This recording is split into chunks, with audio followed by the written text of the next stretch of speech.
কারণ তারা বুঝতেছে ৭৬ বছর পার হয়ে গেছে। এই তালমুদের ভিতরে তাদের ব্যাপারে ভবিষ্যৎবাণী করা, তাদের নিজেদের কিতাবে ৮০ বছরের ভিতরে ইহুদিরা ৮০ বছরের বেশি কোনো দেশে থাকতে পারে না। ইহুদিরা বুঝে ফেলছে আর বেশি দিন পৃথিবীর ভিতরে তাদের মাতবাড়ি চলবে না। এই জন্য তারা আমেরিকা থেকে লাল বাছুর ক্রয় করে নিস। এই কথাগুলো একটু কান খাড়া করে মনোযোগ দিয়ে শুনে। আরব বিশ্বের বড় বড় ইসলামিক স্কলাররা দেখবেন এখন ৪ আঙ্গুল দেখায়, ২ আঙ্গুল এখন আর দেখায় না। ১,০০০ ২,০০০ না, প্রতিদিন শত শত মুসলমানদেরকে শহীদ করে দেওয়া হচ্ছে। আমার মুসলমানের রক্ত গুলায় তো মাগনা হয়ে গেছে। এই পৃথিবীর কোন মরল মুসলমানের পক্ষে কথা বলে না। আমেরিকা মুসলমানের এই শহীদদের চেহারাগুলো দেখে না, কেউ মুসলমানের পাশে দাঁড়ায় না। বিশ্বাস করেন মুসলমান, আজকে যদি আমি আপনি ঠিক হয়ে যায়, অবশ্যই যিনি আমাকে আপনাকে বিজয় দান করে পুরা পৃথিবীর সাম্রাজ্যের মালিক যিনি বানায় দিবেন তিনি কে? দূরে বেশি দিন না, খুব নিকটে হুরমাত আকসা, এই আকসা একদিন মুক্ত হবে, বাইতুল মুকাদ্দাস বিজয় হবে। এমন একটা জায়গা থাকবে না, বাইতুল মাদার এমন কোন বিল্ডিং থাকবে না, কাঁচা বাড়ি থাকবে না, দালান করে কাঁচা বাড়িতে প্রত্যেকটা জায়গার ভিতরে কালেমার পতাকা উড়বে। কোন জালেম আটকায় দিতে পারবে না, পারবে না এবং পারবে না। আরব বিশ্বের বড় বড় ইসলামিক স্কলাররা দেখবেন এখন ৪ আঙ্গুল দেখায়, ২ আঙ্গুল এখন আর দেখায় না। কারণ এটা ইহুদিরা দেখায়, খ্রিস্টানরা দেখায়, আমরা এখন দেখাই কয় আঙ্গুল? এই ৪ আঙ্গুল কেন দেখায়? নাসরুম মিনাল্লাহি ওয়া ফাতহুন করিব।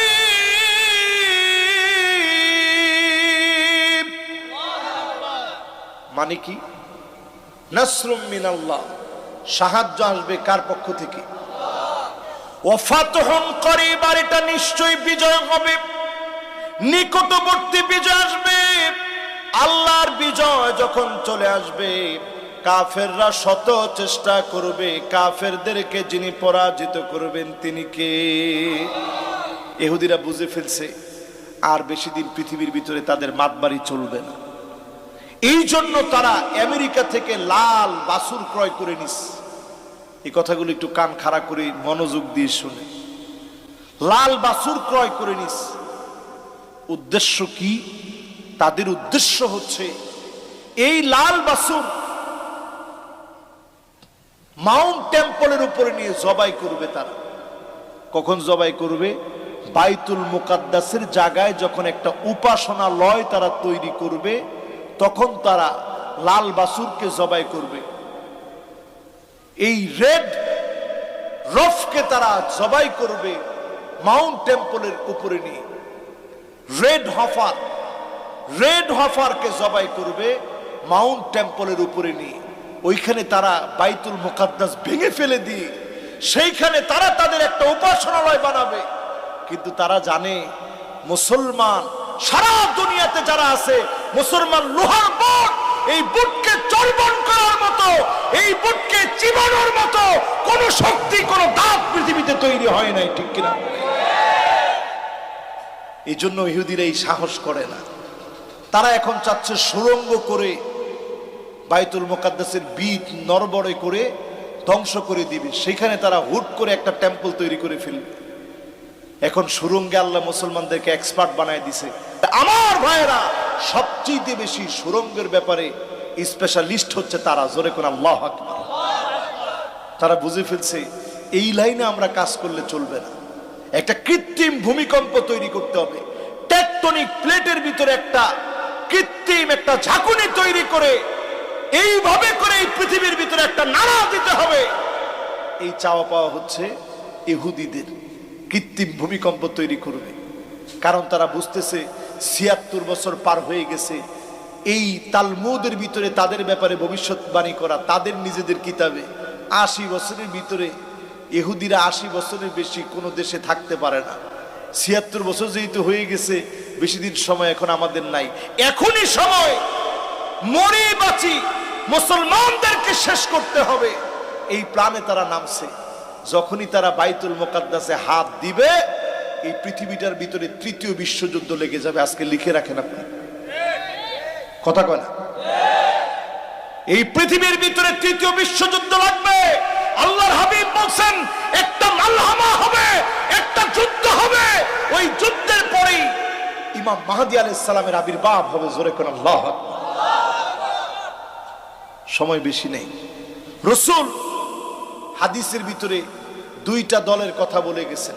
একটা দল হবে ফুস্তাতু ঈমানি, ঈমানের পথে থাকবে, ঈমানের জন্য জীবন দিবে, ঈমানের জন্য মার খাবে, ঈমানের জন্য রক্ত দিবে, কালেমার জন্য ফাঁসির মঞ্চে যাবে, কালেমার জন্য বুক পেতে দিবে, এক চুল ঈমানের পথ থেকে নড়বে না। বলেন আল্লাহু আকবার।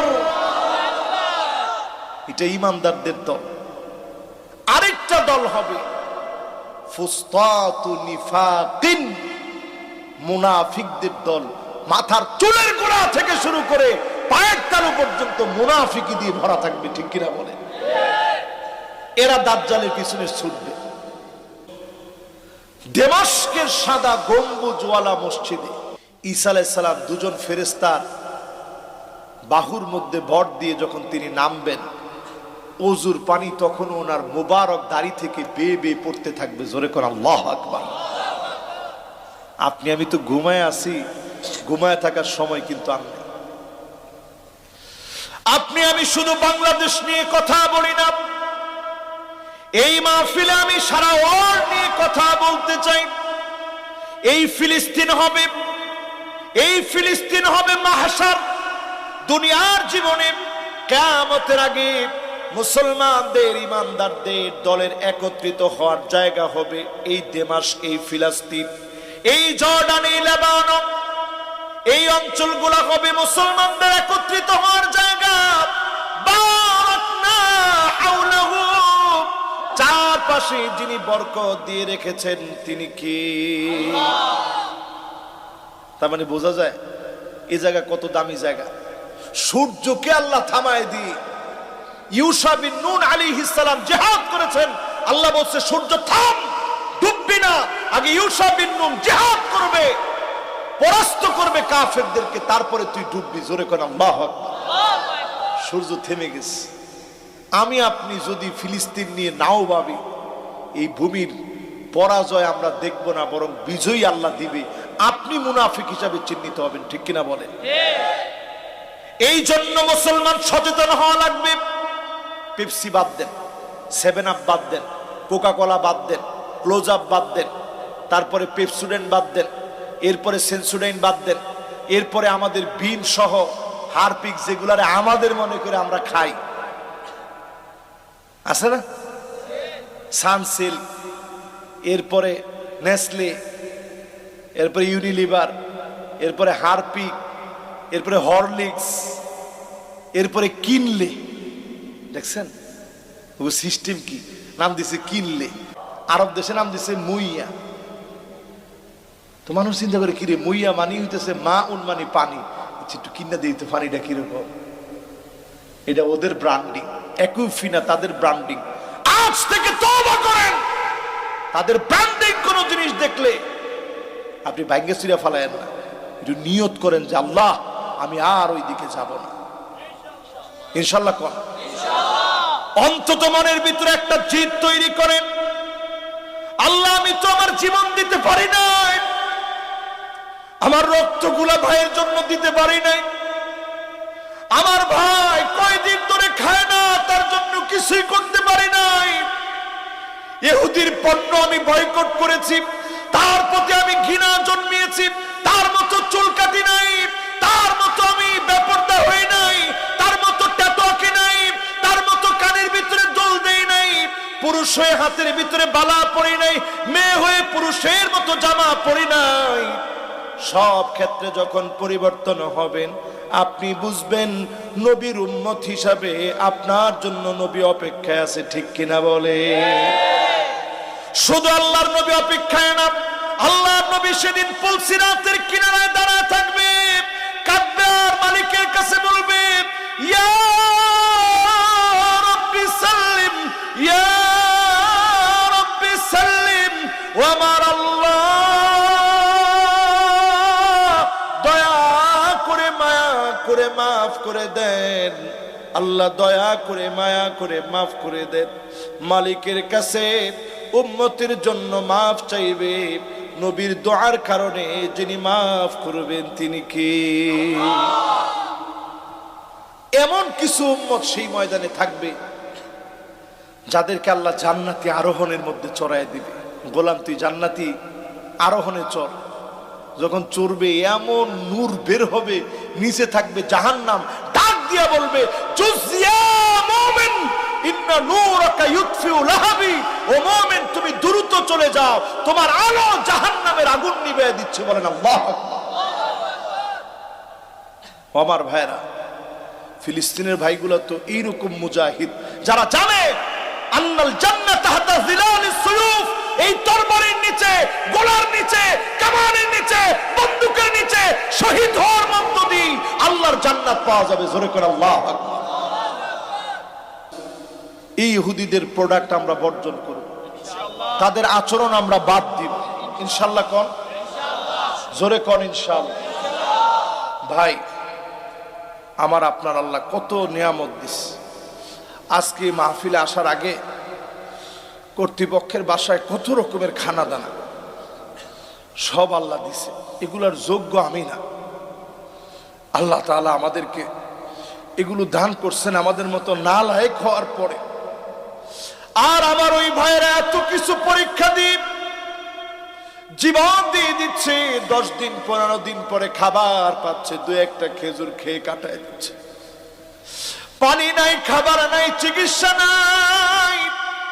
চোখের সামনে ভাই চলে যাচ্ছে, মা চলে যাচ্ছে, বাপ চলে যাচ্ছে, আত্মীয় স্বজন বলতে কেউ নাই। এই 76 বছরের স্ট্যাটিস্টিক্স একটু তাকায় দেখেন, পরিসংখ্যান একটু নজর করে দেখেন। এই 76টা বছর ধরে 1-2 না, প্রতিদিনে গড়ে 3 জন করে আল্লাহর গোলামকে তারা শহীদ করে দিয়েছে। এই শাহাদতের মধ্য দিয়ে দিনকে যিনি পুনরুজ্জীবিত করে দিবেন তিনি কে? ও মুসলমান, ইহুদিদের আরেকটা সিস্টেমেটিক বিপ্লব হচ্ছে আমাদেরকে 31st নাইটে 1 ডুক মদ খাওয়ায় দেওয়া। যুবক, তোমার পায়ে ধরে বলি, 31st নাইটে 1 ডুক মদ তুমি যদি খেয়ে থাকো, ওই দিন যদি তোমার মৃত্যু হয়। সেদিনও দেখলাম নৃত্য করতে করতে করতে করতে ওইখানে ঢলে পড়ে গেছে। একটু চিন্তা করেন, এই সময়টা কিন্তু বড় ভয়াবহ। ইয়াতাকারাবুজ জামান, বর্তমান পৃথিবীর সায়েন্টিস্টরা বলছে জমানা ক্রমশ ছোট্ট হয়ে আসতেছে। এই যে আমরা হিসাব করি 365 দিনে 1 বছর, তাহলে 1 বছরে যত ঘন্টা, যত মিনিট, যত সেকেন্ড, যত ইকো সেকেন্ড, যত ন্যানো সেকেন্ড হওয়ার কথা, গত বছর যেভাবে কমছে এই বছর আরো কমে গেছে। ইয়াতাকারাবুজ জামান, জমানা সংকুচিত হয়ে যাচ্ছে। আল্লাহর নবী বলছেন এই পৃথিবীতে এমন সময় আসবে বছর চলে যাবে মাসের মতো। আস-সানা কাশ-শাহর, বছর হবে মাসের মতো। ওয়াশ-শাহর কাল-জুমআ, 1 মাস হবে একটা সপ্তাহের মতো, জুমাবারের মতো। 1 সপ্তাহের ভিতরে 1টা মাস যেন চলে যাবে এমন মনে হবে। 1 সপ্তাহ 1 দিনের মতো মনে হবে। আমার কাছে এটা পরিষ্কার হয়ে গেছে। 1টা দিন হবে চোখের পলকের মতো। এখন তো এরকমই হয়ে গেছে। এই যে মোবাইল নিয়ে বসি, 1 ঘন্টা, 2 ঘন্টা, 3 ঘন্টা, 4 ঘন্টা, 5 ঘন্টা, 6 ঘন্টা, 7 ঘন্টা। এরপরে আয়োজন কই, কিরে তোর হুঁশ নাই? হ্যাঁ, লাভ দিয়ে উঠে, কটা বাজে? 10টা। হায় হায় হায় রে, সারা রাত কাটাই দিছে, সকাল 10টা বাজে। শেষ হয়ে যাচ্ছে আমরা। এই সমস্ত অপসংস্কৃতি আমাদেরকে কুড়ি কুড়ি খাচ্ছে। 31st নাইট আমার জন্য নয়, 31st নাইট একটু মনে করেন, আহারে এই সেই 2024-এর ক্যালেন্ডার আমার কবরের ক্যালেন্ডার হয়ে যেতে পারে।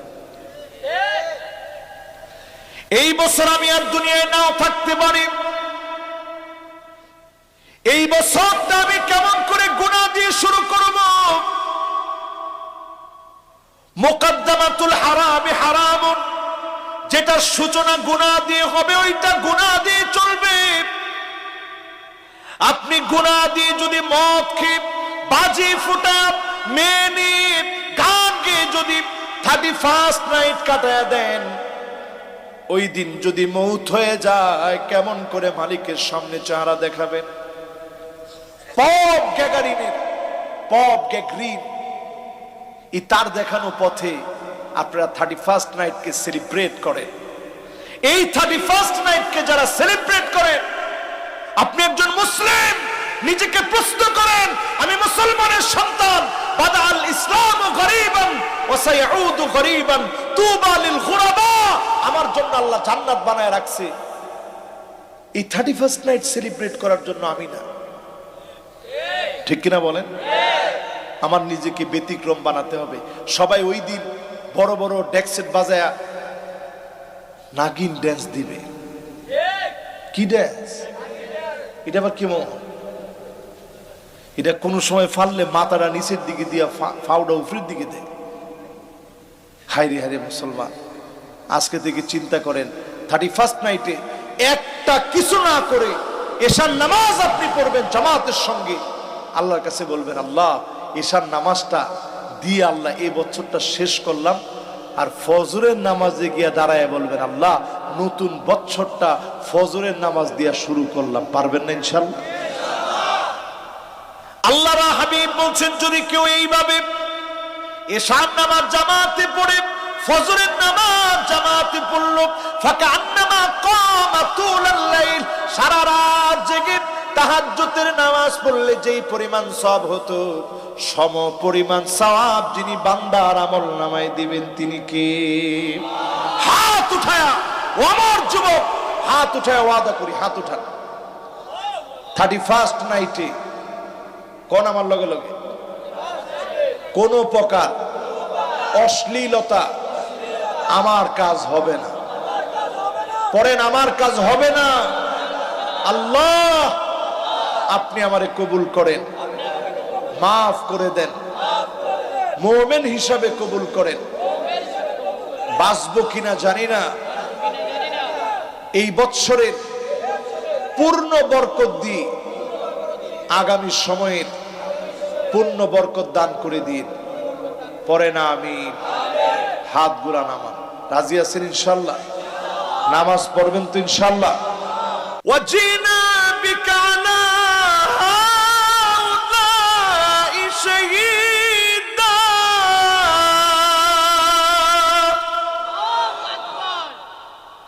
আল্লাহ নবীর কাছে সেদিন জানতে চাওয়া হবে, নবী আপনার উম্মতের কথা বলেন, উম্মত কোন দিকে গিয়েছিল, কোন দিকে উম্মত হেঁটেছিল?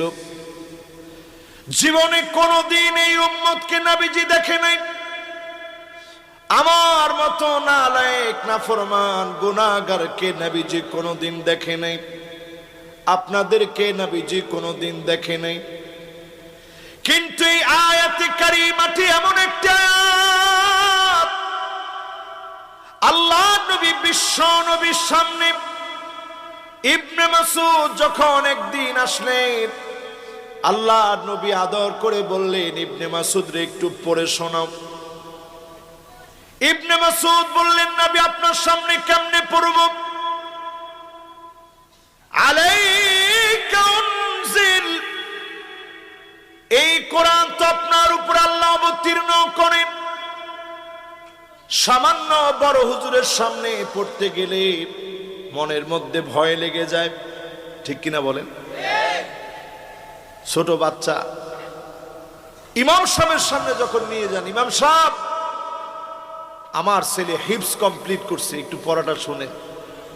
আপনি তো জানেন না, ছেলের পা কিন্তু কাঁপতে থাকে, তার হাতটা কাঁপতে থাকে, বুকের ভিতরে ধরফর ধরফর করতে থাকে। ইমাম সাহেবের সামনে কেমনে পড়ব? ইবনে মাসউদ বড় আদব নিয়ে বললেন, নবী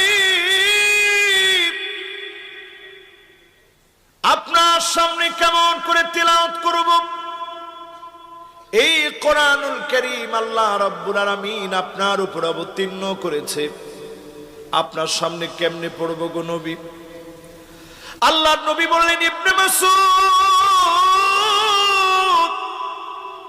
আমার বড় শুনতে মনে চাচ্ছে অন্য কারো কাছ থেকে। ইবনে মাসউদ আর দেরি করলেন না, তেলাওয়াত শুরু করে দিলেন, সূরা নিসা পড়া শুরু করলেন। ইয়া আইয়ুহান নাসু তাকু রাব্বাকুমুল্লাযী খালাকাকুম মিন নাফসিন ওয়াহিদাহ وخلق منها زوجها وبث منهما رجالا كثيرا ونساء واتقوا الله الذي تساءلون به والأرحام।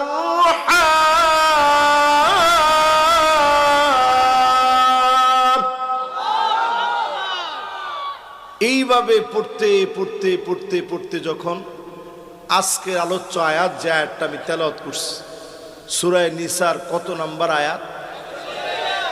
ওহ সুবহানাল্লাহ, কত নাম্বার? একেবারে 100% মনোযোগ আছে আপনাদের, মাশাআল্লাহ। আমি তো কমিটির লোক, আপনি 100% না শুনলে চাকরি থাকবো। ও মাশাআল্লাহ, পাঞ্জাবি মিলে গেছে আর কি। ওনা পাঞ্জাবি মিলে নাই, পুরা কালার এখনো ভিন্ন আছে, মাশাআল্লাহ। দূর থেকে আসছেন, আল্লাহ তুমি কদমে কদমে সওয়াব দিয়ে দিও, পড়ে না আমি। তাহলে কত দেখি সূরা নিসার কত আয়াত? 41 নং আয়াত। ইবনে মাসউদ বলতেছেন রাদিয়াল্লাহু তাআলা আনহু, রাসূলের বড় আদরের সাহাবী ছিলেন। আমরা দেখবেন বাচ্চারা একটু চিল্লাচিল্লি করলে আমরা বাচ্চাদেরকে ধমক দিয়ে পাঠিয়ে দিই, আর রাসূল বাচ্চার কাছ থেকে তেলাওয়াত শুনতে চাচ্ছেন। উনার দুইটা পা ছিল চিকন চিকন, ছোট মানুষ, প্রচন্ড বাতাস আসছে, উনি উল্টায় পড়ে গেছে। সাহাবায়ে কেরাম দেখি হাসা শুরু করলেন। রাসূল বললেন, তোমরা তো জানো না, আমার ইবনে মাসউদের দুইটা পা যদি দাড়িপাল্লার একদিকে রাখা হয়, অন্যদিকে যদি 6.5 কিলোমিটার লম্বা উহুদ পাহাড়টা রাখা হয়, দুইটা পা উহুদের চাইতে ভারী হয়ে যাবে। জোরে কোন আল্লাহু আকবার।